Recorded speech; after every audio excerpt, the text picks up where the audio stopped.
Master audio script module 71 carbon credits અને green સિક્વેસ્ટ્રેશન valuation professionals આજે આપણે રિયલ એસ્ટેટના પરંપરાગત સીમાડા ઓળંગીને આધુનિક પર્યાવરણીય અર્થતંત્રમાં પ્રવેશ કરીશું. મોડ્યુલ 71 કાર્બન ક્રેડિટ્સ અને ગ્રીન સિક્વેસ્ટ્રેશન વેલ્યુએશન. કાર્બન ક્રેડિટ્સ અને ગ્રીન સિક્વેસ્ટ્રેશન હવે માત્ર ઇકો ફ્રેન્ડલી શબ્દો નથી, પરંતુ જમીનના મૂલ્યમાં વધારો કરતા નવા રેવન્યુ સ્ટ્રીમ્સ છે. આ મોડ્યુલ તમને શીખવશે કે જમીન પરના વનસ્પતિ આવરણ એટલે કે બાયોમાસને એક મૂલ્યવાન નાણાકીય એસેટમાં કેવી રીતે ફેરવું. એક સિનિયર વેલ્યુઅર તરીકે તમારે હવે માત્ર વૃક્ષોની સંખ્યા નથી જોવાની, પણ તેની કાર્બન અબ્સોર્પ્શન કેપેસિટી અને ગ્લોબલ કાર્બન માર્કેટના ભાવોને સમજવાના છે. 1. Conceptual foundation. જમીન એક કાર્બન સિંક તરીકે. Core concept. ગ્રીન સિક્વેસ્ટ્રેશન એ વાતાવરણમાંથી CO2 શોષીને તેને વૃક્ષો અને જમીનમાં સંગ્રહ કરવાની પ્રક્રિયા છે. આ પ્રક્રિયા દ્વારા પેદા થતી કાર્બન ક્રેડિટ એટલે કે એક ક્રેડિટ બરાબર 1 ટન CO2ને આંતરરાષ્ટ્રીય બજારમાં વેચી શકાય છે. Natural capital accounting. અગાઉ જમીનનું મૂલ્ય માત્ર ખેતી કે બાંધકામ પર હતું, પણ હવે જમીનની કાર્બન શોષવાની ક્ષમતા એક કિંમતી એસેટ બની છે. Valuation judgment. વેલ્યુઅરે ઓપોર્ચ્યુનિટી કોસ્ટ એનાલિસિસ કરવો પડે છે, એટલે કે જંગલ કાપીને પ્લોટિંગ કરવાથી મળતો નફો વધારે છે કે તેને સાચવીને કાર્બન ક્રેડિટ્સ મેળવવાનો લાંબા ગાળાનો ફાયદો. 2. લીગલ, રેગ્યુલેટરી અને સ્ટેન્ડર્ડ લિંકેજ. ભારતમાં એનર્જી કોન્ઝર્વેશન એમેન્ડમેન્ટ એક્ટ 2022એ ભારતીય કાર્બન માર્કેટનો પાયો નાખ્યો છે.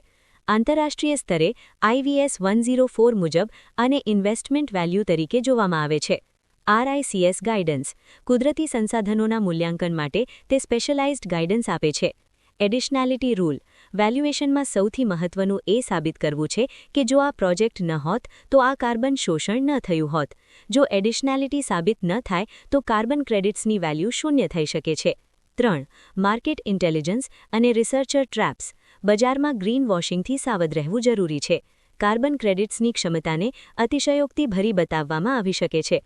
Researcher trap. માત્ર જમીનનું કદ જોવું એ ભૂલ છે.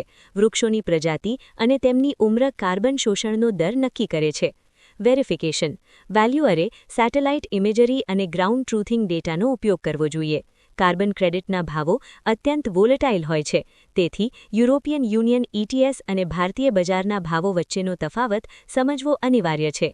4. ફાઇનાન્શિયલ લોજિક અને સિક્વેસ્ટ્રેશન મોડેલિંગ. નાણાકીય ગણતરી માટેનું સૂત્ર નીચે મુજબ છે, જ્યાં 3.67 એ CO2ના કાર્બનમાંથી રૂપાંતરિત કરવાનો વૈશ્વિક ગુણક છે. પર્મનન્સ રિસ્ક. જો જંગલમાં આગ લાગે તો શોષાયેલો કાર્બન પાછો વાતાવરણમાં જશે. આ જોખમ માટે વેલ્યુએશનમાં બફર સ્ટોક રાખવાની ધારણા કરવી પડે છે. Sensitivity testing. જો કાર્બન ક્રેડિટના ભાવ $10 પર ટનથી ઘટીને $5 પર ટન થાય તો જમીનની NPV એટલે કે નેટ પ્રેઝન્ટ વેલ્યુ પર શું અસર થશે તેનું વિશ્લેષણ રિપોર્ટમાં હોવું જોઈએ. 5. એજ ઇન્ફ્રાસ્ટ્રક્ચર અને ટેકનોલોજીકલ વેલ્યુએશન. જ્યારે આપણે એજ કમ્પ્યુટિંગ કે 5G સાઇટ્સનું મૂલ્યાંકન કરીએ ત્યારે તેને મિશન ક્રિટિકલ ઇન્ફ્રાસ્ટ્રક્ચર તરીકે જોવું જોઈએ. Wrong approach. માત્ર આસપાસના હોર્ડિંગના ભાડા સાથે સરખામણી કરવી. Correct approach. સાઇટની પાવર ડેન્સિટી અને લેટન્સી એડવાન્ટેજને વેલ્યુએશનનો મુખ્ય ઇનપુટ બનાવવું. જો સોસાયટીની ટેરેસ પર 5G સ્મોલ સેલ મૂકવાનો હોય તો તેનું સ્ટ્રક્ચરલ લોડ અને નેટવર્ક કવરેજ ગેપમાં તેનું મહત્વ સમજીને પ્રીમિયમ ગણવું જોઈએ. 6. રેડ ફ્લેગ્સ અને લિટિગેશન રિસ્ક. પાવર અને કુલિંગ. સાઇટ ઉત્તમ હોય પણ જો ત્યાં પાવર લોડ મળવાની શક્યતા ન હોય વા પ્રોપર કુલિંગની જગ્યા ન હોય તો એજ સાઇટ તરીકે તેની વેલ્યુ શૂન્ય છે. Right of way. જો કેશ ફ્લોમાં મ્યુનિસિપલ પરવાનગીઓ અને રાઇટ ઓફ વે ચાર્જીસ બાદ ન કર્યા હોય તો રિપોર્ટ ઓડિટમાં રિજેક્ટ થશે. Ethical dimension. રહેણાંક વિસ્તારોમાં રેડિયેશનના નિયમો અને તેનાથી પ્રોપર્ટી પર પડતી નકારાત્મક અસરને પ્રામાણિકપણે રિપોર્ટ કરવી જોઈએ. 7. Case study Bengaluru micro data centre. બેંગલુરુના એક બિઝનેસ ડિસ્ટ્રિક્ટમાં 500 ચોરસ ફૂટની જગ્યા માટે ઇન્કમ કેપિટલાઇઝેશન પદ્ધતિ વાપરવામાં આવી. સમાન પાવર અને ફાઇબર કનેક્ટિવિટી ધરાવતી બીજી જગ્યા ઉપલબ્ધ ન હોવાથી સાઇટની રિપ્લેસમેન્ટ વેલ્યુ ઘણી ઊંચી હતી.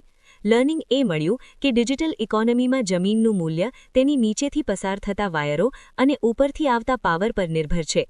વેલ્યુએશનમાં લેટન્સી સ્કોર હવે લોકેશન જેટલું જ મહત્વનું છે. અંતે કાર્બન ક્રેડિટ્સ અને એજ ઇન્ફ્રાસ્ટ્રક્ચર એ જમીનના મૂલ્યના નવા પરિમાણ છે.